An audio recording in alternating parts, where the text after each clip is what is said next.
Police are looking for the driver of a jet ski accused of hitting and killing an 18-year-old on Grapevine Lake, then fleeing the scene.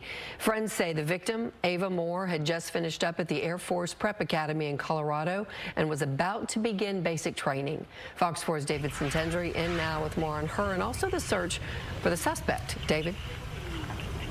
Yeah, Heather, the 18-year-old was pulled to shore and treated for severe trauma, taken to a hospital where, unfortunately, she passed away. Tonight, authorities continue to search for the woman who they say hit her and fled. Ava was exactly what our United States military needed. Ava Moore, 18 years old, dreamt of joining the U.S. military. You know, we talked throughout the course of the year that at some point in her career, she was going to be a four-star general because she loved it. Keisha Blanton, Moore's basketball coach at the United States Air Force Academy Preparatory School in Colorado this past season. She made those around her better. Those around her, however, now mourn her. Moore was kayaking on Grapevine Lake Sunday when authorities say Moore was hit by a jet ski and killed. The driver of the jet ski fled. You know, you go between sadness for Ava and then anger that they left her, anger that they didn't try to help her. Monday, Texas game wardens released this photo of the woman they say was driving the jet ski. Game wardens say she fled with a man, and they struck a vehicle while leaving the lake. Grapevine Police Department investigating that second hit-and-run crash. They took a bright star from our lives. Coach Blanton says Moore, who was just weeks away from heading to basic training, was visiting her parents who live in North Texas for Memorial Day weekend. Everybody's going to be saluting you. Coach Blanton says she had a FaceTime call with Moore the day before the crash. And our last words, I said, "Kid, I love you." And she said, "I love you too, Coach." Now, a passenger was reportedly riding on that jet ski with the woman who investigators say ran away. That passenger, however, reportedly stayed and cooperated with investigators, but many questions. It's unclear how well they knew each other, and we say that because it's unclear if a name of that woman was given to law enforcement. It's unclear who that jet ski actually belonged to, so many questions still left unanswered, but hoping to get more information from game wardens and Grapevine Police when we can. But for now, Heather, I'll send it back to you. All right. David Santendry, thank you. A North Texas man has created what he calls the world's first smart mailbox. Fox 4's Sean Rabb says this is going to hold much more than just your letters. Fox 4's Sean Rabb joins us with that story. Sean. Yeah, good evening to you, Clarice. Richard Prince II survived 2 heart attacks. After that, he tried to figure out a new way to make money for his family. He thought about bundling different types of devices made with smart technology and selling those, but then he had an epiphany. There's no smart technology to protect the packages that arrive at your home. So he created what he calls a smart mailbox. Not only will it hold your parcels, he says it will protect your packages. Porch pirates, people who steal from your porch what you've worked hard to pay for and have delivered. Security.org's annual report shows last year 58 million packages pilfered, valued at over $12 billion.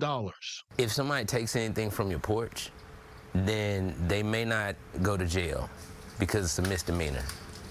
But if somebody touches a mailbox, I don't even think you got to explain to people. They automatically know it's a federal offense. So it's federally protected. Richard Prince II has created a mailbox he says will prevent porch pirates. Video Smart Package Pillar.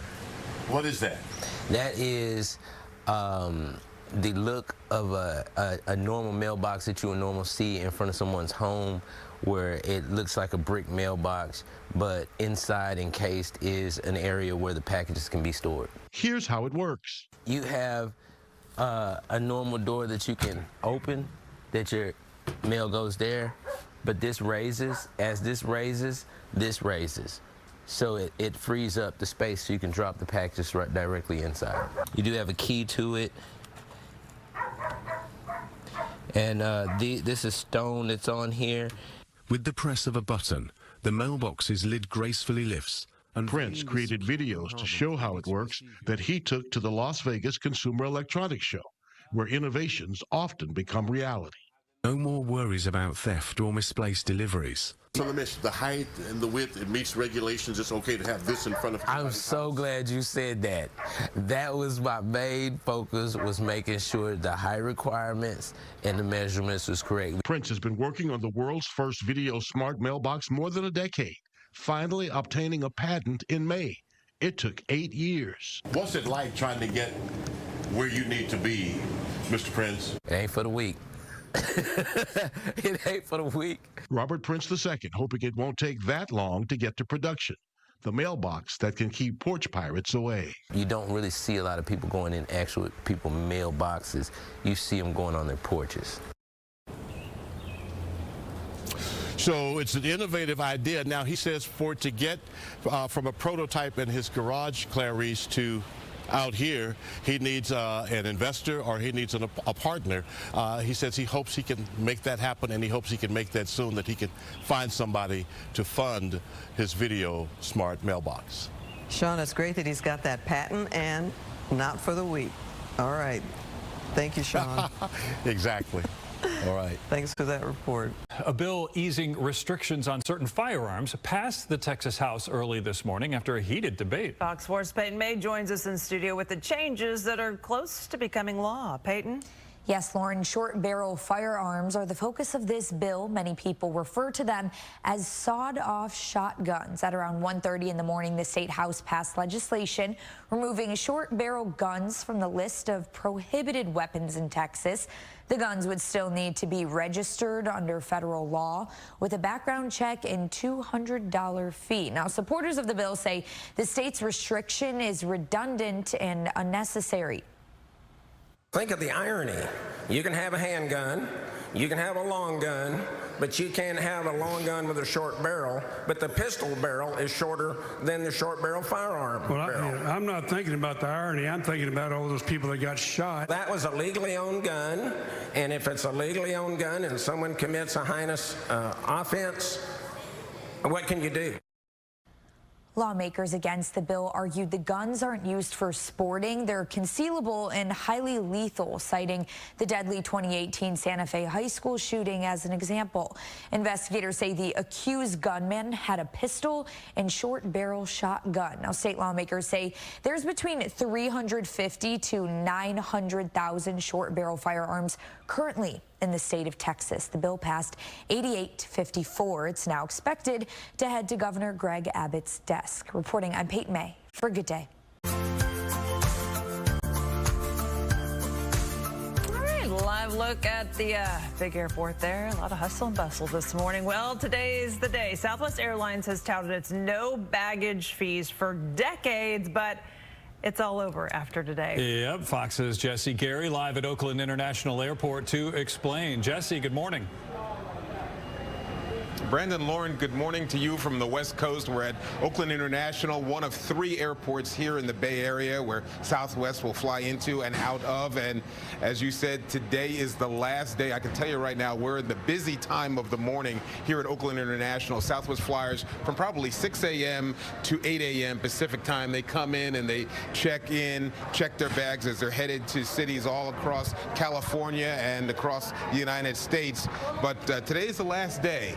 As of tomorrow, you're going to have to pay extra if you want to bring your bags. Let's take a look at our video. Southwest executive saying the fees will reflect the industry norm. Currently, the airline does not charge for the first 2 checked bags, part of its Bags Fly Free campaign they've had forever. Going forward, though, it'll charge $35 for the first checked bag, $45 for the second checked bag. More information due on this tomorrow. Rapid Rewards A-List preferred members and flyers traveling Business Select will receive 2 free checked bags. Frequent Flyer A-List members and Rapid Rewards credit card holders will be allowed 1 checked bag. As you can imagine, some Southwest passengers are not happy about this change, which takes effect in less than 24 hours. The fact that now they sent out an email about how you needed to sign up for a credit card just so you could get 1 free checked bag as an incentive is absolutely crazy, because it's been an incentive for so many years. And so now you're telling me it's an incentive for 1 bag? It's not even 2 free checked bags. It's crazy. No, we're not really too happy about that, because you see I got a bunch of little kids here and grown adults that we got to pay extra luggage for, so I'll be looking probably to go with another airline if they're going to be charging us. This change comes in the wake of Southwest laying off about 15% of its corporate workforce last month. It's the first major layoff in the company's 53-year history. Job cuts and perhaps baggage fees are designed to slash costs and, quote, transform the company into a faster, leaner, and more agile organization, close quote. That is from Southwest. So, what you need to know today, if you plan on traveling on Southwest in the near future or anytime, book it today and beat the fees. Tomorrow, you're going to be paying for bag one, bag two, et cetera, et cetera, et cetera, just like everybody else. What's the old adage? Nothing good lasts forever? That is. We'll chalk that up to this. Remember, like, when you got whole meals on the plane? I know. You know? I mean, like, you had to dress up. That was time ago. You were treated like a king and queen on the planes. Right. Not anymore, no. Now it's like, get on like board. You might have a seat. That's right. All right, Jesse. That's right. Thank you.